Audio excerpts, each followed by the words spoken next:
La communication, qui est maintenant celle du parc, est « mais nous ne faisons pas d'histoire, nous faisons du divertissement ». Et nous on répond « non, vous faites de la politique ».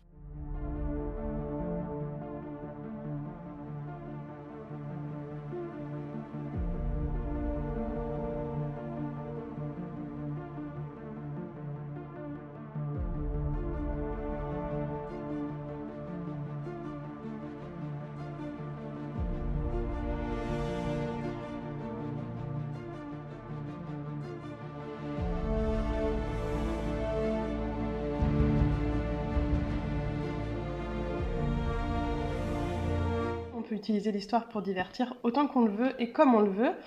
Le problème, c'est que, et c'est à ça que répond le livre, c'est qu'en réalité, derrière un certain nombre des utilisations des faux, de la déformation de l'histoire et des partis pris qui sont choisis, il y a un discours politique qui est en fait extrêmement cohérent et très puissant, qui est construit par le parc. Donc notre protocole à nous, ça consistait à y aller avec une ou un représentant de chaque période historique pour rendre compte un peu justement de l'amplitude, de la systématicité du discours développé dans le cadre du Puy du Fou.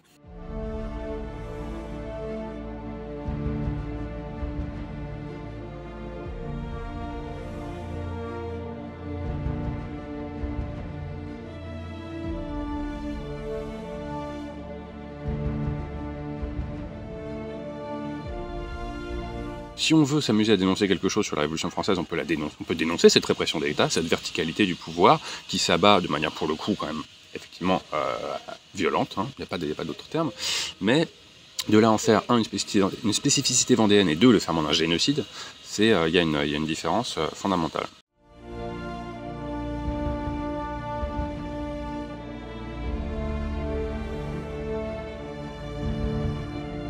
La comparaison ne se tient pas avec une entreprise d'extermination systématique des Juifs. Bon, il n'y a aucune forme de comparaison. Donc le fait de mobiliser comme ça, de manière hyper vicieuse, cet imaginaire, c'est extrêmement gênant. Le discours de De Villiers dans le documentaire qui finit sur « on les a fait rôtir » est caractéristique de sa manière d'écrire. C'est-à-dire qu'il part d'un événement, d'un document pour le coup, qui est réel. Encore une fois, il est incontestable qu'il a existé.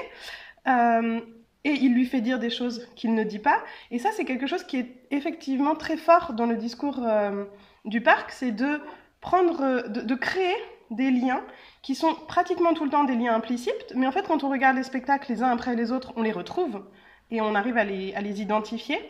Ici, c'est le sens de regarder en fait le génocide qui a eu lieu pendant la Seconde Guerre mondiale. On y trouve des éléments de comparaison avec ce qui s'est passé en Vendée pendant ces années-là. Donc, le spectateur doit entendre derrière la preuve. Il y a des rapprochements entre les deux, c'est donc bien qu'il y a génocide.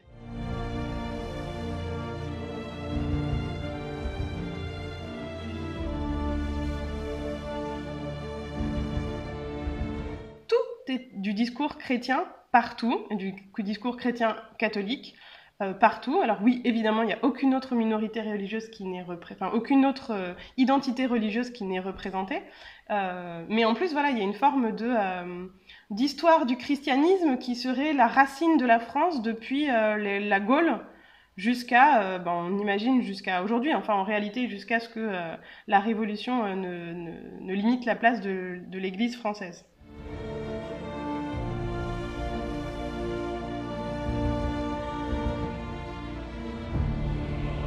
De manière générale, l'étranger à ce qui est supposé en tout cas être soi, hein, c'est-à-dire que les Gaulois c'est soi, les Romains c'est l'étranger, hein, voilà, le centre du monde reste quand même la Vendée quoi qu'il arrive. Et l'étranger est toujours présenté sous des traits caricaturaux, je veux dire les Vikings, il y a toujours cette image de l'étranger comme corps halogène, hirsute, effrayant, avec un jeu de couleurs. Qu'est-ce que le public en retire en termes de construction par rapport à des problématiques politiques aujourd'hui? C'est extrêmement difficile à dire. En tout cas, on ne peut pas douter du fait qu'il y ait une intention politique derrière. Je pense que tout le monde part avec l'idée quand même que le Puy du Fou, donc Philippe de Villiers, est celui qui protège cette histoire nationale glorieuse et immuable contre tout, d'ailleurs, contre les assauts de tous ses ennemis.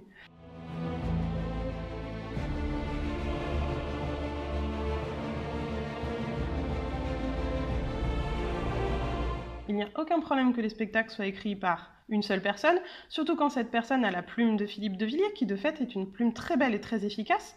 Et il n'y a non plus aucun problème de faire un spectacle de divertissement historique sans consulter d'historiens. Le problème, c'est ce qu'on disait au début, c'est que ici, le but, c'est de construire un discours politique. Philippe de Villiers est un homme politique, qui lui-même, la dernière fois qu'il a décidé de ne pas se présenter aux élections présidentielles, a dit explicitement que s'il ne le faisait pas, c'est parce qu'il faisait passer beaucoup plus d'idées politiques dans son parc que par une campagne présidentielle.